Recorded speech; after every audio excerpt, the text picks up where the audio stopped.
here on the show to dive into the third segment. Again, continuing on that duo, these new duos formed in the NFL. We'll go over to Buffalo and talk about Josh Allen and Keon Coleman.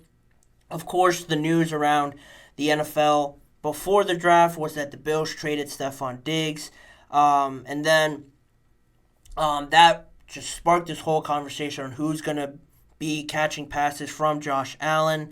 You saw in the draft how it was all developing. The Bills were coming up on their pick, and they traded back a few spots with the Kansas City Chiefs, and everyone made a big deal about it because they traded up with them. They got Xavier Worthy, and then everyone starts to, poke fun at them at how the Bills love making the Kansas City Chiefs better, and, that's a whole meme, a whole joke going on, but, the Bills later claimed that was the best offer they got, and if that's true, this really is a no-brainer to accumulate picks and still get the guy that you wanted in the end. Of course, they traded back into the second round with the Carolina Panthers, so they didn't actually have a first-round pick, and we had to wait until the second night to start with the Buffalo Bills when they drafted their new wide receiver, Keon Coleman, at pick number 33. Coming off a year when he had 658 yards, 11 touchdowns last season. He's only 20 years old, coming out of Florida State University. Immediately, people will look at him to build that connection with Josh Allen and be, that number one guy. He is their first pick in the entire NFL draft. Right away, they need a wide receiver, so people will put this pressure, put these expectations on Keon Coleman to be that guy for Josh Allen. And on that topic, it seems like Keon Coleman is up for it. If you saw the press conference, it was pretty funny, some moments that he had on there, some answers to questions. He seems like a very young guy, 20-year-old that is in the NFL and just taking everything as it goes. It's very entertaining and refreshing to see. And in that press conference, Coleman mentioned back to his top 30 visit in Buffalo and said on Saturday when his press conference was going on that he said, "It's been a great mutual interest, and when I came in on my visit, I was like, why are y'all letting me leave? I plan on coming back." So we ended up making that happen. He seemed happy about it at the time when he had his top 30 visit. Already he sensed a connection there, as well as the Bills, I'm sure, would say the same thing. And on that topic, funny enough, with Keon Coleman expressing his feelings right away that he wanted to play there for the Bills with Josh Allen, it seemed like Josh Allen and the Buffalo Bills had that same feeling because as Keon Coleman went on with his press conference, he said that he received a text message from Josh Allen that night of being drafted before it was announced on TV and whatnot. Keon Coleman said, he texted me, he referencing Josh Allen, he texted me the day of and was like, "You're the guy I want. I watched a lot of receivers and I want to play with you." And I've been saying the same thing. I want to play with the guy that wears number 17. I think he's a great quarterback, one of the best in the league right now, and I would love to be catching passes from him. I'm ready for that. That's something I thought was super fascinating with Josh Allen and reaching out to Keon Coleman, before it even becoming official, the second day of the NFL draft. He couldn't wait until the Buffalo Bills selected him with the first pick of the second round. But regardless of that, he texted him, he reached out to him.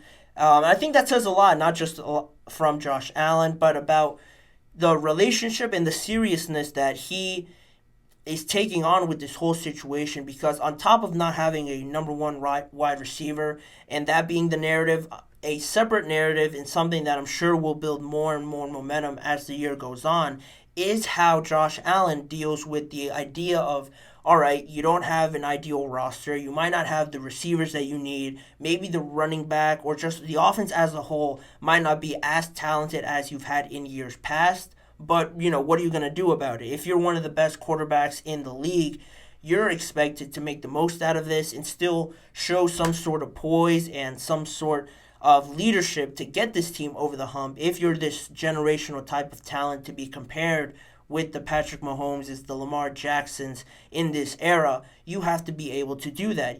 You look at Lamar Jackson, has not had in his career a number one bona fide top five, top three receiver in the league, but he's made it work. He's gone to the AFC Championship game. He's gotten better as the years have gone on. Of course, he has different skill sets than Josh Allen, but regardless, he has figured out a way to get his team over the hump. You don't have to talk too much about Patrick Mahomes just this last year. Not the best receiving group he's ever had. A lot of young guys in there, a lot of not well-known guys around the NFL, but you still have Travis Kelce, you still have Andy Reid coaching you. What do? They go out and win another Super Bowl. That's the type of play that these quarterbacks are expected to make. That's the kind of pressure that's on Josh Allen's plate, and it seems like he knows that. He's taking this very seriously, and to reach out to Keon Coleman like that, I think will ease some of that pressure that I'm sure Coleman will feel from questions from the media, from just seeing it all over national media. Keon Coleman will undoubtedly be compared to Stephon Diggs, will be looked upon to be the next Stephon Diggs and take this by the horns and just make this his own. But again, he is 20 years old, and I think that's something to keep an eye on overall, big picture with this whole situation with Keon Coleman and the Buffalo Bills. One question I have right away is how much can he contribute? I mentioned being 20 years old. He's over the duration of the season, the inexperience of not just him, but the overall team at that position, how much can he contribute right away? He certainly has the physical gifts to do it. He's 6'4", 215 pounds, bigger than Stephon Diggs, more similar to Gabe Davis. But regardless of that, he is this great talent, one of the top receivers in the draft. I'm sure a lot of people were somewhat surprised he made it out of the first round. He certainly could have been a first-round pick, and the Bills got him with the first pick in the second round. He will be looked upon right away to contribute. I'm sure of that. People want to see immediate results right away, but I want to see how he adjusts to everything, how the connection builds with Josh Allen, and on top of that, the attitude and the mental side of it, because as a rookie you come in, speaking from just, assumptions here, you're 20 years old, you're this high draft pick.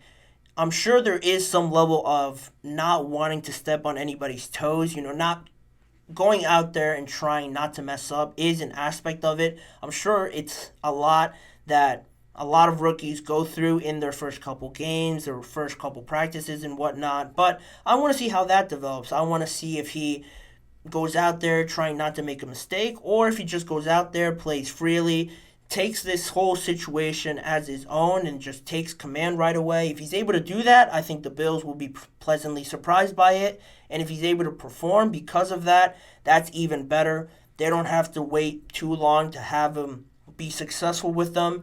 I want to see how that develops as well, how much of a presence, how much he establishes his presence, not only in that locker room, but against the opponent. And, I want to see some of that attitude as well. I think that all plays into being a number one receiver, that unlimited amount of confidence you have, forgetting the last rep if it was a bad one. All of that mental side of the game, I think, is a huge factor. I think it's a huge reason why Stephon Diggs was so successful on the sort of character that he was out there on the field. I certainly think that helped a lot. It fit this Buffalo Bills team, and how Keon Coleman can sort of mold into his own version of that, I think will be a huge determinant into how well this whole situation pans out for the Buffalo Bills. And also, just to move on there to wrap up this segment, how much do the Bills try to change their identity on offense? It seems like when they made that coaching change from Ken Dorsey to their quarterback coach at the time, Joe Brady, who is now their offensive coach, it seemed like they leaned heavily more on the run, which is where I think they should continue. I think not having the ball lessen Josh Allen's arms, but having Josh Allen do less. He doesn't always have to be Superman, is basically what I'm getting at.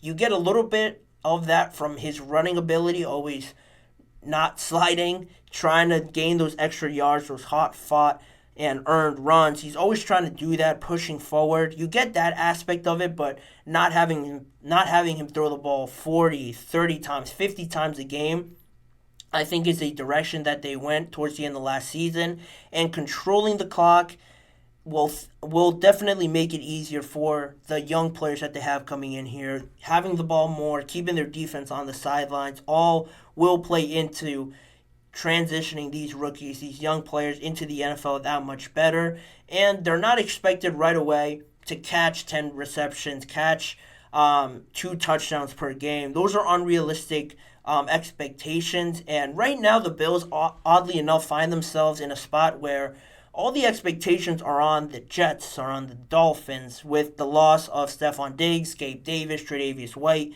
Jordan Poyer. All these guys, I think the Bills have the ability now to not come into this as the undoubted, unquestionable favorite to win the AFC East, and that might be a good thing now. Players can feel a little bit less weight on their shoulders. They could play more freely, and who knows, they could even find something in here with some of these young players and surprise a lot of people with those diminished expectations that they have going into this year. Keon Coleman will definitely play a big role in that. He is the guy that Josh Allen wanted. He let him know about it. It's a good first step in building that relationship and building that sort of connection that you want to have with a receiver similar to Stephon Diggs. It's going to take some time to get to that point, but this is a great first step. I like what Josh Allen did. It speaks a lot about him, the kind of leader that he is, and really owning up to this narrative now that he has to go out there and lead and win games for this organization. He has the talent to do it. Now he just has to prove it and prove all the critics wrong in 2024. But anyway, we'll leave that segment there and we'll move on from the Buffalo Bills to a former AFC East quarterback, New England legend Tom Brady. I mentioned on a YouTube short before that he will be on a new Netflix live roast session on May 5th, just in a few, or actually next week here. More people were announced on that special. Before it was only Kevin Hart. Now a whole new cast of people that will feature on the episode have been announced. So I will talk about that in just a few seconds. Who will be there? What goes into this event on May 5th? So stick around and find out more details on that Netflix special coming up in just a few seconds.